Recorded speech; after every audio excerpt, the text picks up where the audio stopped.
बोलिए वृंदावन बांके बिहारी लाल की जय। जय जय श्री राधे श्याम। तो आज इस प्रकार से प्यार सताओ। माता पहुंच जी के परिये पीछे तुम यहाँ बैठती जा रही, क्या फायदा आप बगल में बैठ। कहने लगे आजकल मेरा अनुष्ठान चल रहा है और मैं माता बहनों से ज्यादा वार्तालाप नहीं करता। तीनों देवियां नारद जी के चरणों में प्रणाम किया, कहा कि नारद जी तुम्हारे हाथ आए, एक बार तो आपको बताना ही पड़ेगा। बोल ठीक है जाओ, जिसका तुमने पतिव्रत धर्म नष्ट करवाया है वही है तुम्हारे पति। अब तो तीनों देवियां दौड़ी दौड़ी गई। आज अनसुईया के चरणों में प्रणाम करती हैं, लेकिन जैसे द्वार पर खड़ी हैं अनसुईया ने कहा आओ देवियों आपका स्वागत है। तीनों देवियां पहुंच जाती हैं, इतने में अत्रि मुनि आ जाते हैं और अत्रि मुनि पूछते हैं कि अनसुईया ये कौन है? बोले महाराज जी आपकी पुत्र वधू, हमारे छोटे छोटे पुत्र हैं और ये तो बड़ी बड़ी बहू। अनसुईया कहने लगी स्वामी जी आप यही तो नहीं जानते, देखो छोटी बहू छोटे भाग और बड़ी बहू बड़े भाग। हमारे घर में बड़ी बड़ी बहुएं आई हैं तो बड़े भाग।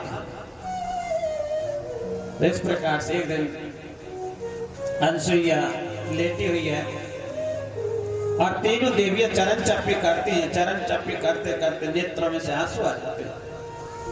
अनसुईया खड़ी होती है, पूछती है देवियों आपको क्या कष्ट है? कहने लगे कि माता हमें क्षमा करो, ये जो आपके पालने में लेटे हुए ये हमारे पति देव है, इन्हें लौटाओ।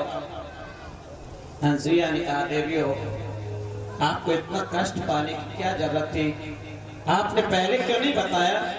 लेकिन अनसुईया दौड़ी दौड़ी गई, कमंडल से जल लिया, जल लेकर के कहा यदि मैं सच्ची पतिव्रता नारी हूं तो ये बच्चे जैसे पहले थे वैसे हो जाए। जल छोड़ दिया, ब्रह्मा विष्णु महेश तीनों देवता प्रकट हो गए और तीनों देवता कहने लगे माता हम तुम्हारी तपस्या से अति प्रसन्न हैं और आप वरदान मांगिए। महाराज यदि आप मुझे सुंदर सुगंध सुनने का चाहिए और कान कहते हैं मुझे सुंदर रूप देखने के लिए चाहिए, यानी सुंदर संगीत सुनने को चाहिए, और नेत्र कहते हैं मुझे सुंदर रूप देखने को चाहिए। प्रभु ये इंद्रियां अपनी अपनी ओर खींचती हैं, अब प्रभु मैं इंद्रियों को बस में कैसे करूं? और दूसरा प्रश्न मेरा यह है कि बंधन किसका होता है? बंधन शरीर का होता है, आत्मा का होता है या मन का होता है?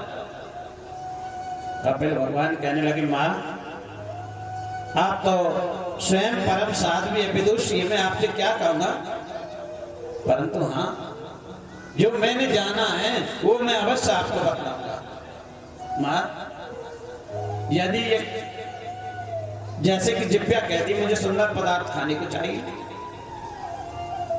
तो इस जिव्या को इस प्रकार से तृप्त कर देना चाहिए जैसे एक महात्मा जी थे और कभी किसी के घर में नहीं जाते थे भिक्षा करने के लिए, परंतु एक दिन महात्मा की इच्छा जागृत हुई खीर खाने की। किसी माताजी के घर में गए, कहने लगे माताजी मुझे तो खीर खाने की इच्छा हो रही है। माताजी ने बड़ी सुंदर खीर बनाई, अच्छी ढंग से बनाई, सफाई से बनाई। महात्मा जी ने कहा काम किया, खप्पर में खीर को करा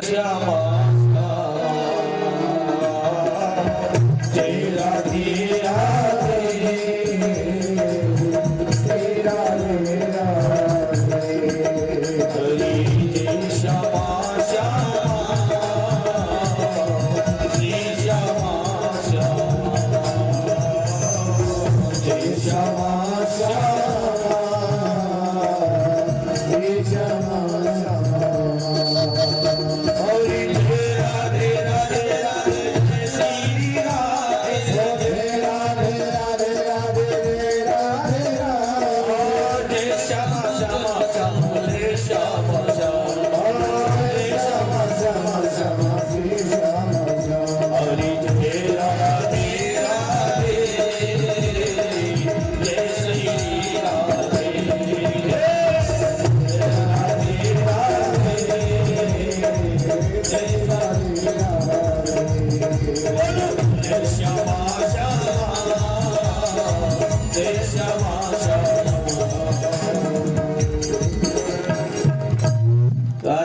प्रकार से स्तुति होती।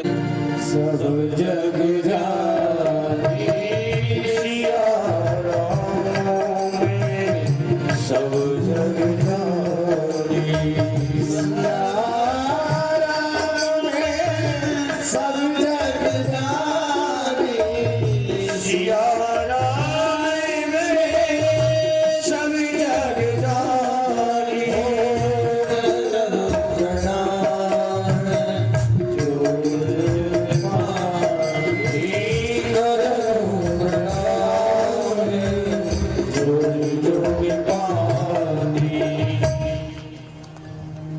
गया 12 साल भ्रमण करने के लिए गया, बड़ा अच्छा भजन किया और 12 साल के बाद लौट करके आए, गुरुजी को प्रणाम किया और गुरुजी ने पूछा बेटा भ्रमण कर आया?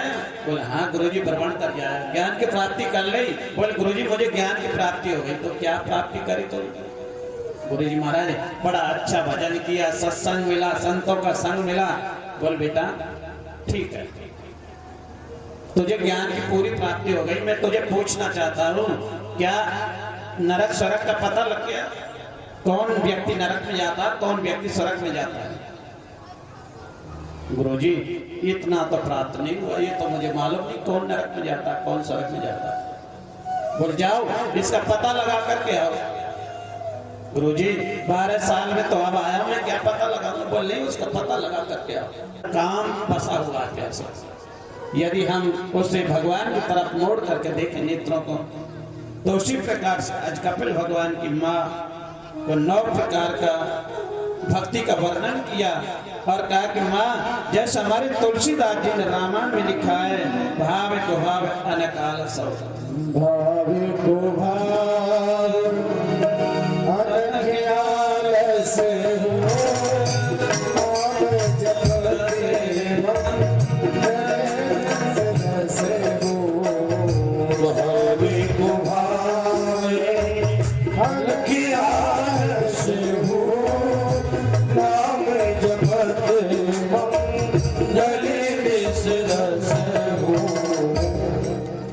भाव से कुभाव से भगवान उसमें सभी देवता पधारे और उसमें भोले बाबा भी गए। भोलेनाथ ने प्रणाम तो किया लेकिन मन ही मन में किया। दक्ष प्रजापति ने देखा, अरे ये तो मेरा दामाद है और दामाद होते हुए भी मेरे को प्रणाम नहीं करता है, चलो अब इन्हें यज्ञ में स्थान नहीं देंगे, भाग नहीं देंगे। अब तो दक्ष प्रजापति ने बहुत बड़ा अद्भुत यज्ञ किया। यज्ञ किया तो सब देवता अपने अपने विमानों पर सवार होकर के जा रहे हैं, लेकिन सती महारानी आती है और सती महारानी ने आकर के देखा और भोले बाबा से पूछा, भोले बाबा ये बताओ ये देवता कहाँ जा रहे हैं अपने अपने विमानों में सवार होकर के? क्या कहीं उत्सव है या कोई झगड़ा हो गया है? लेकिन भोले बाबा कहने लगे, सती महारानी आपको मालूम नहीं? बोल मुझे तो मालूम नहीं। तो देखो तुम्हारे पिता के यहाँ एक बहुत बड़ा अद्भुत यज्ञ है, उस यज्ञ में जा रहे हैं। बोले आप क्यों नहीं जा रहे? कि हमारे लिए निमंत्रण नहीं आया। सती महारानी कहने लगी, महाराज देखो हो सकता है जब इतना बड़ा अद्भुत यज्ञ होता है ना तो भूल जाते, और भूल जाते तो ऐसा हमारे शास्त्रों में लिखा है, अपने पिता के यहाँ, अपनी माँ के यहाँ, अपने गुरु के यहाँ, अपने बड़े भाई के यहाँ, अपने मित्र के यहाँ तो बिना निमंत्रण के भी चले जाना चाहिए। लेकिन सती महारानी कहती है, भोले बाबा कहते हैं कि सती जहाँ आब नहीं, आदर नहीं, ने नैनन में ने और तुलसी माना जाए चाहे कंचन वर्ष नहीं, जहाँ आदर सम्मान नहीं, सत्कार नहीं, तो उस जगह पर नहीं जाना चाहिए, चाहे सोने की बरसात क्यों ना हो। लेकिन अब तो हमारी सती महारानी और रूठ जाती है, क्योंकि 3 हट होती है, एक तो बाल हट होती है, एक त्रिया हट होती है और एक योगी हट होती है। तो हमारी माताएं जब अड़ पड़ जाती हैं, आज उसी प्रकार से सती महारानी अड़ पड़ जाती है, रूठ जाती है, आती है। तो देखिए थोड़ा यहाँ से जगह दे दे, हमें माताओं से पहले भी कहा यहाँ बैठ गई। देखिए भगवान किधर आएंगे, माता थोड़ी पीछे हट जाओ यहाँ से, ये जो आगे बैठी है ना तखत के यहाँ, ये थोड़ा पीछे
बैठ कर देखिए सभी बैठ कर देखिए।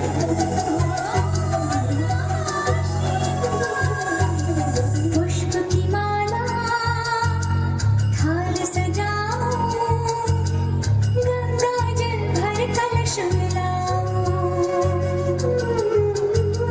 नवज्योति के दीप जलाओ, चरणों में नित शीश झुकाओ।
होगी थी कि भाई शंकर भगवान को ना तो दान दहेज चाहिए ना कि भी खाना पीना, एक चीज की शर्त है और वह शर्त यह है कि भांग घोटनी पड़ेगी।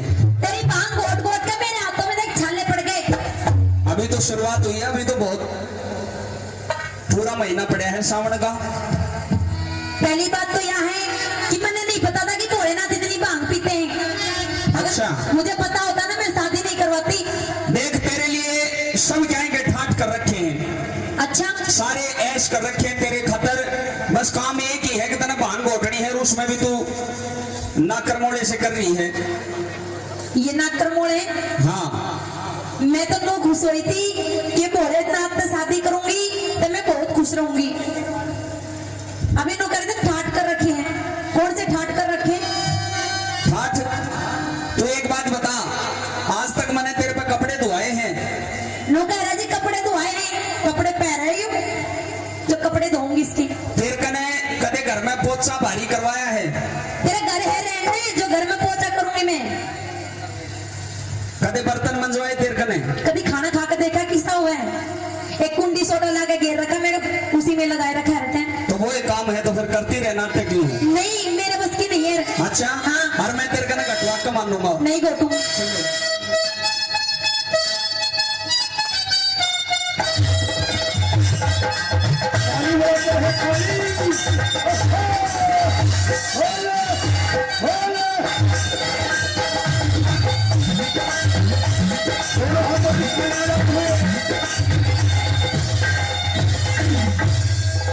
तेरा देर लगावे ना, ओ बहनी देर लगावे ना।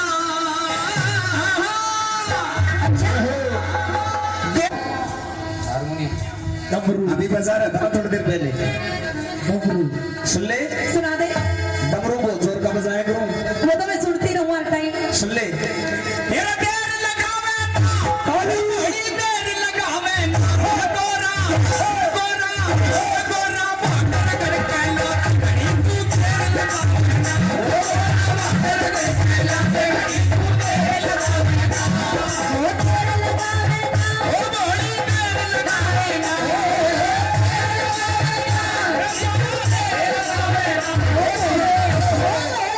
ओ घोड़े को तू ना करी भांग मेरे पैरों पर लगावे। ओ घोड़े को तू ना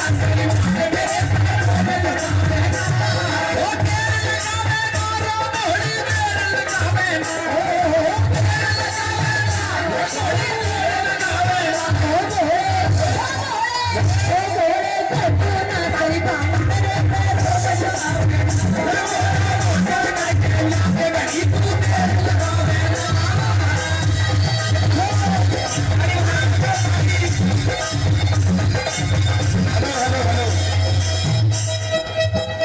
ज्यादा कहीं की मान्या भी ना करा करे।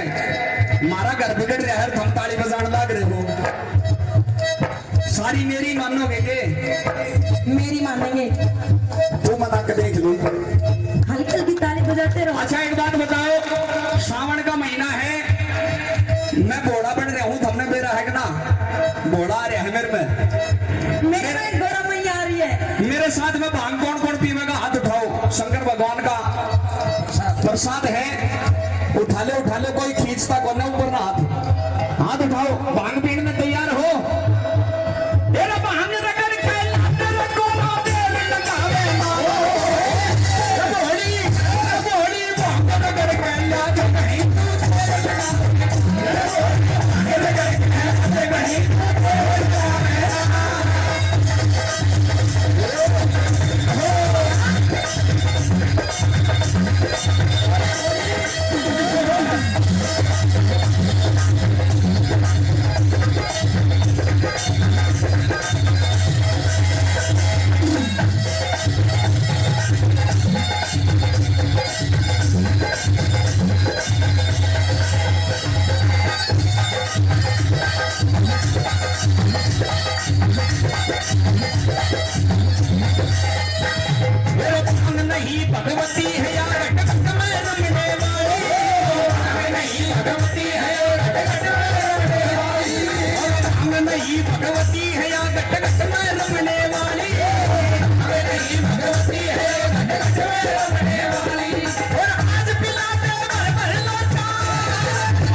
हेलो सुनो ये आगे देख ले मेरा भगत नो कह रहा है अगर यह गोरा अगर भांग नहीं घोटे नहीं गोटे तो इसने किराया दे दे अपने पियर चली जाएगी नहीं जाऊंगी चली जा फिर फायदा भी क्या है तेरा उरे इतनी जल्दी नहीं जाऊंगी तेरी छाती पे ना मुई मूंग दड़ूंगी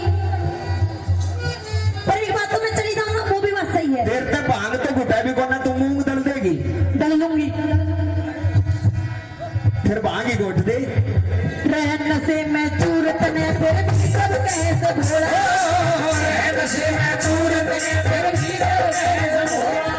तेरी मांग के ऊपर मारे तेरी मांग के ऊपर मारे घर में होते रोले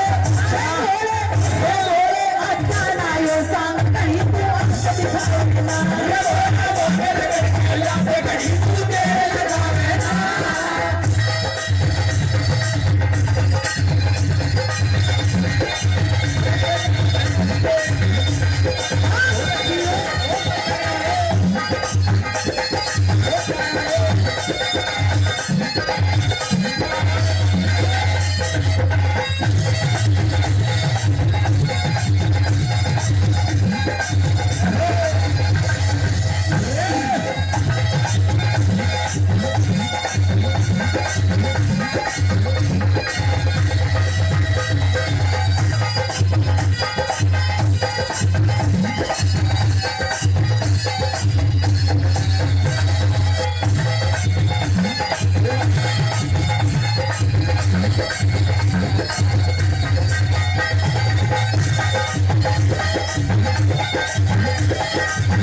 देख मेरी बात सुन सुना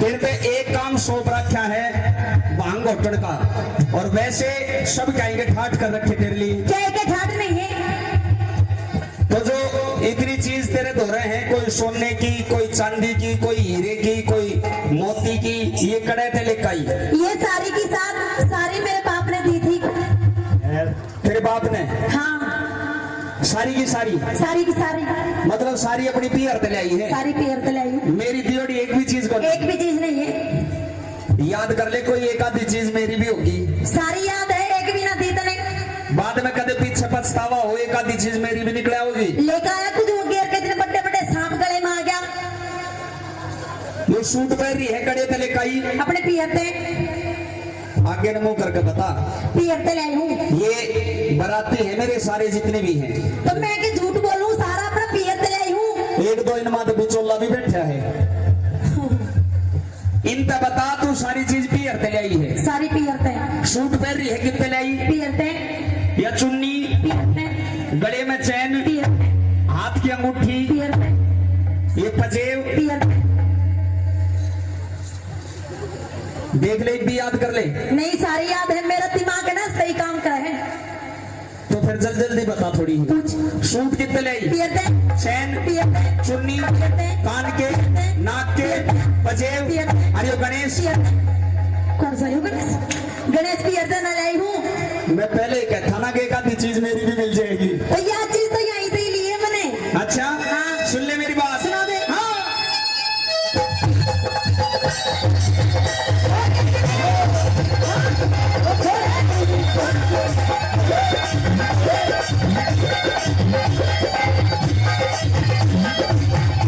मेरा भंग बिना मेरा रंग जमेना अंग अंग में भंग चढ़गी भंग बिना मेरा रंग जमेना अंग अंग में भंग चढ़गी मेरा भंग बिना मेरा रंग जमेना भंग बिन नहीं सरे से मेरे ढाले जल्दी कुन्नी सोना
यानी उनकी सती महारानी की बहन तायना देती, अरे इसको तो निमंत्रण भी नहीं गया था, ये बिना निमंत्रण के आ गए। एकदम सती महारानी को क्रोध आया, दौड़ी दौड़ी गई, यज्ञ मंडप में पहुंच गई। चारों तरफ देखा, स्थान नहीं मिला तो पिता ने भी ना जाने क्या क्या कह डाला। सती महारानी को क्रोध आ गया, एकदम ऊपर हाथ किए, अग्नि प्रकट कर ले, सारा शरीर जलकर भस्म हो गया। नारद जी महाराज भोले बाबा के पास में गए, भोले बाबा को प्रणाम किया और कहा कि महाराज आजकल सती महारानी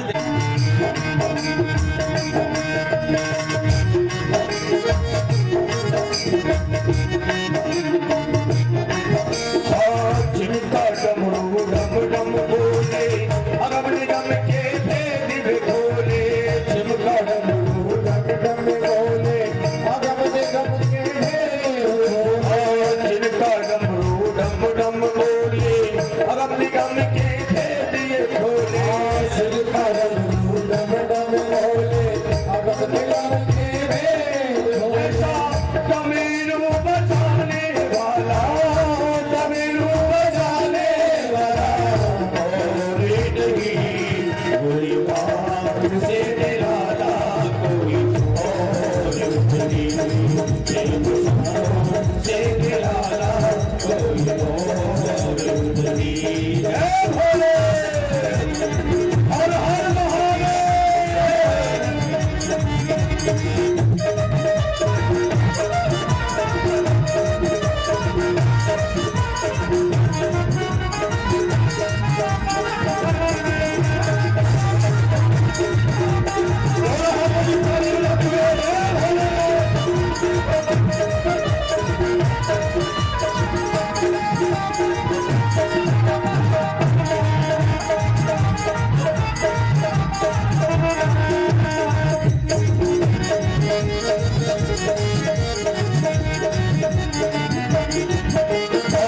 तुमने जब कष्ट मिटाया, मुझको बाबा क्यों बिसराया।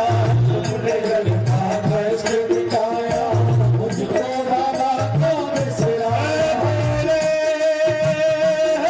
भोले, तुमने जब कष्ट मिटाया, मुझको बाबा क्यों बिसराया।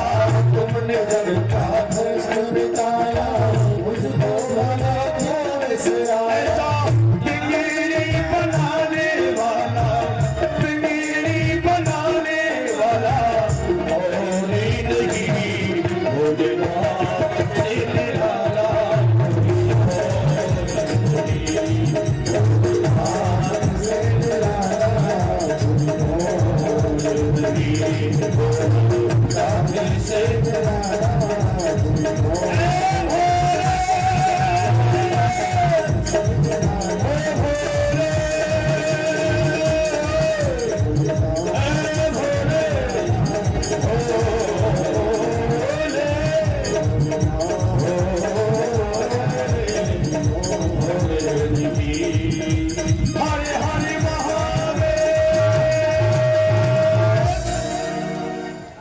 तो इस प्रकार से भोले बाबा को मनाया और मनाने के बाद अब दक्ष प्रजापति का सिर तो अग्निकुंड में डाल दिया। सिर कहाँ से लेकर के आए, बकरे का सिर लगाया, इधर बिंदु के बकरे की दाढ़ी लगाई, सबको सुरक्षित किया और फिर यज्ञ प्रारंभ हुआ।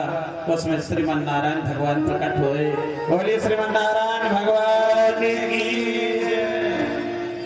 अब इस प्रकार से प्यार से तो भोले बाबा सती की देह को लेकर के चलने लगे।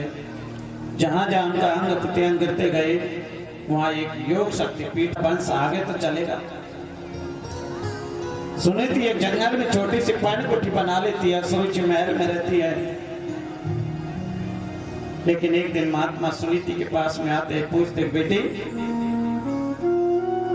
आप इतनी उदास क्यों हैं, क्या कारण है। सुनीति के नेत्र में आंसू आ जाते, रोने लग जाती। महाराज मैं आपको क्या बताऊं, मेरी पति देव ने 2 विवाह किए लेकिन दोनों को कोई संतान नहीं।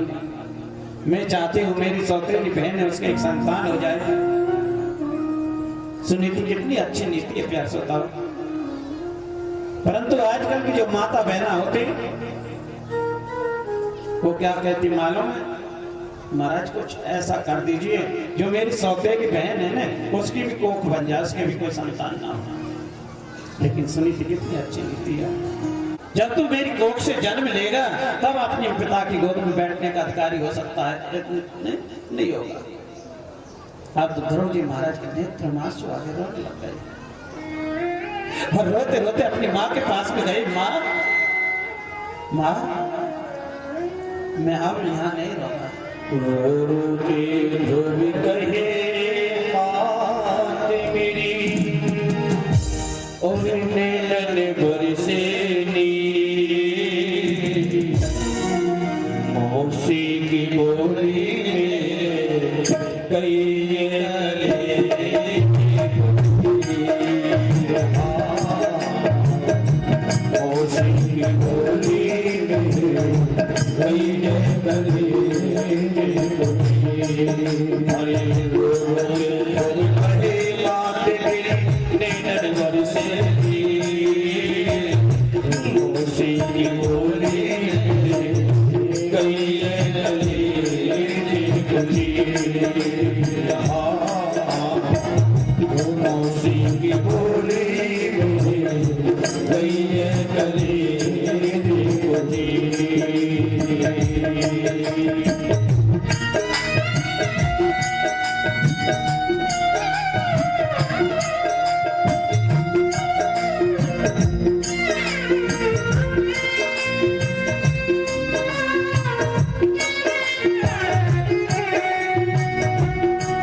बचन कही मुझे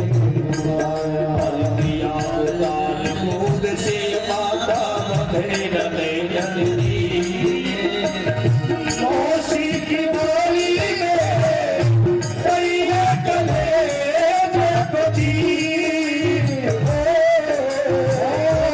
मौसी की बोली में कई है कले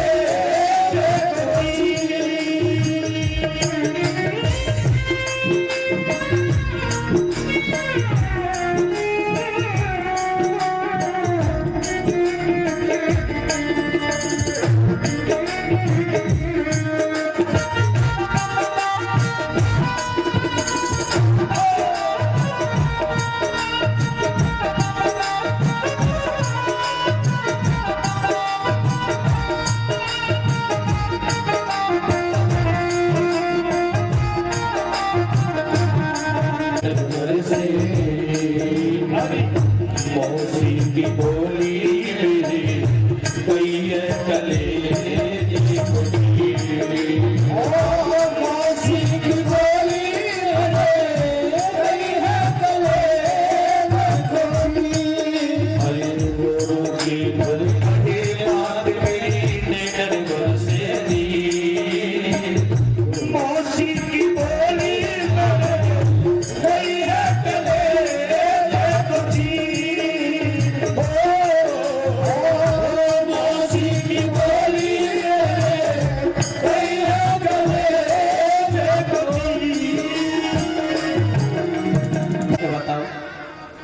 मैं एक रानी का प्रियत होता हूँ, एक छोटे से पिंजरे में बंद हूँ और इसमें दिन रात राम राम राम राम रटता रहता हूँ। जब मैं एक छोटे से पिंजरे से नहीं छूट सकता हूँ, ये संसार का पिंजरा तो बहुत बड़ा है, इसमें कैसे छूटा? पंडित जी का उपाय मैं बताओ, जब तो श्वास रोकना सीखो। जब तुम श्वास रोकना सीख लोगे ना तो रानी तुम्हें चुगाने के ताई आएगी। और रानी पिंजरा के लाएगी तो लाएगी, रानी सोचेगी तोता तो मर गया, पिंजरा के खोल देगी और फर फर करके उड़ जाना। बोले ठीक। अब तो दूसरे दिन रानी चुराने के लिए आई, पिंजरा को लाए डलाए, देखे तोता तो मरना, उसने सांस रोक लिया। रानी ने सोचा ये तोता तो मर गया, अब पिंजरे को खोला, लेकिन तोता फर फर करके उड़ गया, पेड़ पर बैठ गया। दूसरे दिन पंडित जी कथा कह रहे, पंडित जी कहते कि राम नाम रटे से बंधन छूटे, और तोता कह रहा गुरु बनाए तब नाम रटे तब बंधन छूटे। तो उसी प्रकार से आज माँ कहती कि बेटा तुम तपस्या करने के लिए जा तो रहे, लेकिन पहले आप गुरु बना लो। माँ मुझे गुरु कौन मिलेगा? बेटा तुम्हें संत नारद मिलेंगे, उनको आप गुरु बना लो। बोले ठीक। अब तो नारद जी महाराज से भेंट हो गई। ध्रुव जी महाराज कहे, नारद जी ने पूछा अरे बालक तुम कौन है, कहां से आते हो, कहां जा रहे हैं? 4.5 साल की अवस्था, तो पानी शुद्ध बोला नहीं जाता है। कहता बाबा मैं तो तपस्या करने के लिए जा रहा हूं। अरे बेटा तो तपस्या कहाँ करेगा? जंगल में। अरे बेटा तेरे तो जंगल में ये नहीं है, वहाँ शेर है, रीछ है, भालू है, तुझे खा जाएंगे, समाप्त कर देंगे, तुम जाओ लौट जाओ। अब तो बालिक चेहरे की तरफ देखने लग गया, यानी वरदान देना चाहते हैं।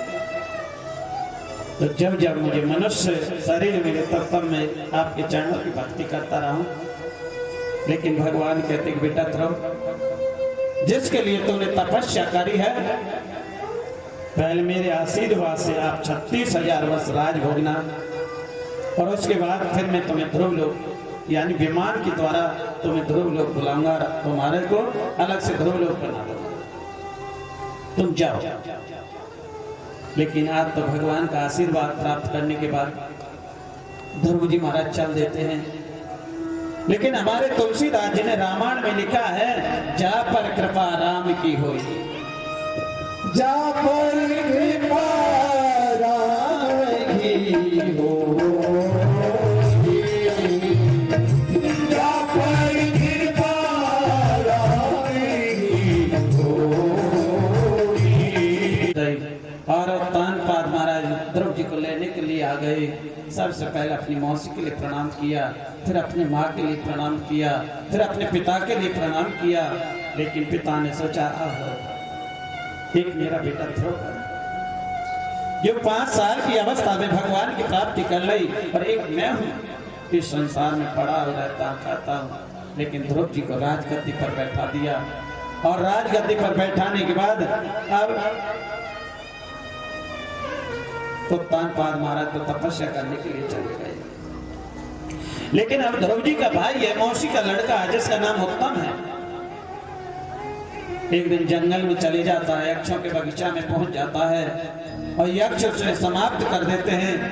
ध्रुव जी महाराज को मालूम पड़ता है, अपने मौसी के लड़के के यानी भाई का बदला लेने के लिए ध्रुव जी महाराज 23 अक्षौनी सेना साथ में लेता है, और लेकर के चढ़ाई कर देता है। स्वयंभू मनु महाराज, मनु जी महाराज पूछते हैं कि बेटा ध्रुव आप क्या कर रहे हैं? बाबा मैं मेरे भाई का बदला लेने के लिए जा रहा हूँ। लेकिन ध्रुव जी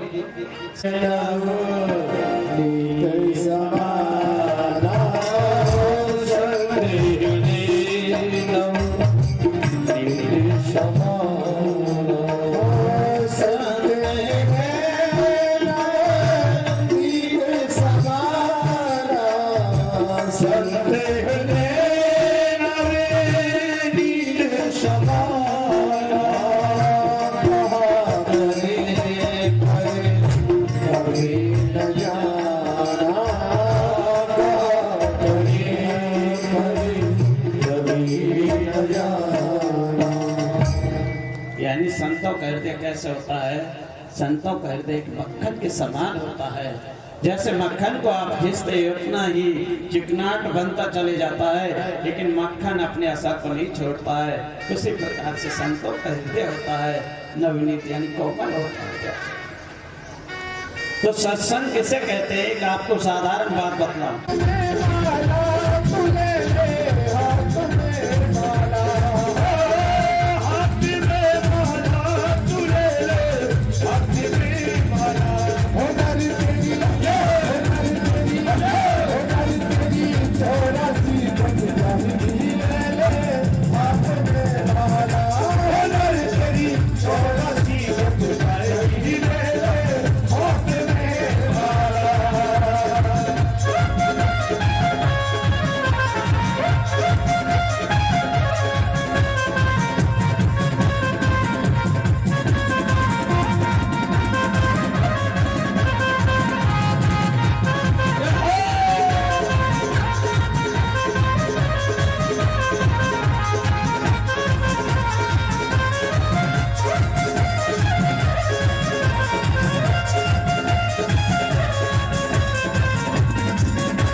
सत्संग का ज्ञान हो जाता है। मनु जी महाराज कहते आया है सो जाएगा राजा रंग फकीर, कोई सिंहासन चढ़ चला कोई बधा जन। यानी आया है उसको जाना जरूर है, लेकिन आज ध्रुव को सत्संग के प्रभाव से इतना ज्ञान हो गया। कहते हैं तात स्वर्ग अपवर्ग धरिए तुला एक अंग, यानी एक क्षण भंगों के सत्संग ने ध्रुव जी महाराज के जीवन में ज्ञान करा दिया।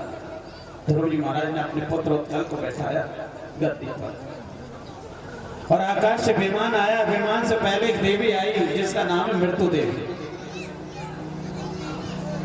भैया इन बच्चों ने शांत कर रहे हैं, चा कर रहे हैं, जब हमारे कानों में आवाज आती है, जब हमको आनंद नहीं आएगा सामने वाले को आनंद कहां से आएगा।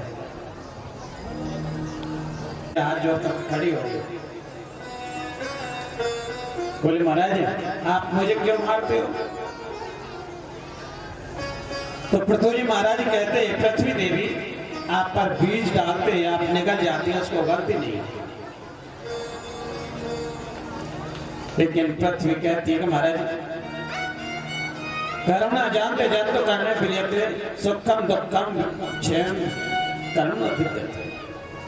महाराज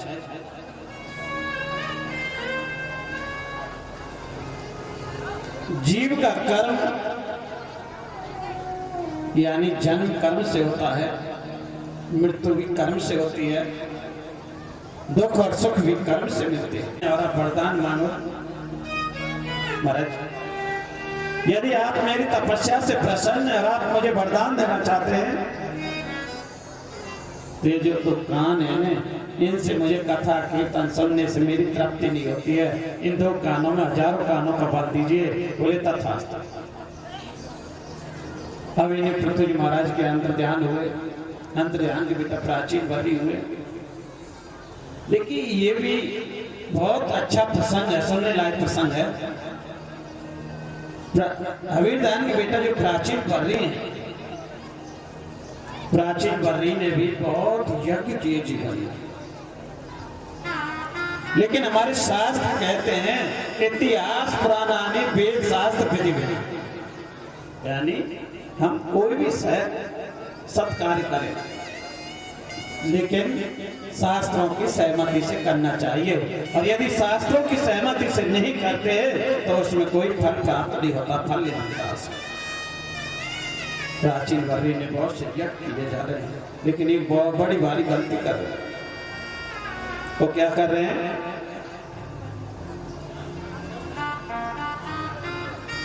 वो ये बलि दे रहे हैं। कभी घोड़े की दे देते, कभी बकरे की दे देते, कभी ऊंट की दे देते, कभी कुछ दे देते, कभी कुछ दे देते। लेकिन राजा है, कौन समझाए। जब उनकी समझ में नहीं आया तो एक दिन नारद जी महाराज आए और नारद जी ने पूछा महाराज आप क्या कर रहे हैं। बोले महाराज मैं यज्ञ कर रहा हूं। बोले यज्ञ करने का और उल्टा अपराध करने का कैसे। महाराज पुण्य पिता सोचिए सोता रोती तो रोता। लेकिन अब इस नगर में सब सो जाते हैं। पंच प्राण है, वो अपने आप अकेला लड़ता रहता है। पंच प्राण, प्राण अपान उदान समान और ध्यान। रात्रि में सब सो जाते हैं, लेकिन चंडवेग की पुत्री का नाम है जरा, यानी बुढ़ापा। बेटी तुम इधर आओ और इस मकान को कमजोर बनाओ। देखिए प्यार से, यानी बूढ़ा होना कोई नहीं चाहता। और आजकल बुढ़े से भी बुढ़े कह देते हैं ना, तो वो बुढ़ा भी नाराज हो जाता है। तो भगवान मौत की 4 घंटी भेजते हमारे पास में। सबसे पहली घंटी बजती है, बालों में सफेदी आने लग जाती है। पता भगवान क्या कहते हैं। काले बाल का मतलब होता है अंधेरी रात्रि, अज्ञानता। और भगवान कहते देखिए भैया अब अंधेरी रात्रि में बहुत रहा, लेकिन अब मेरी तरफ प्रकाश, मेरे प्रकाश में। लेकिन जीव ध्यान नहीं देता है।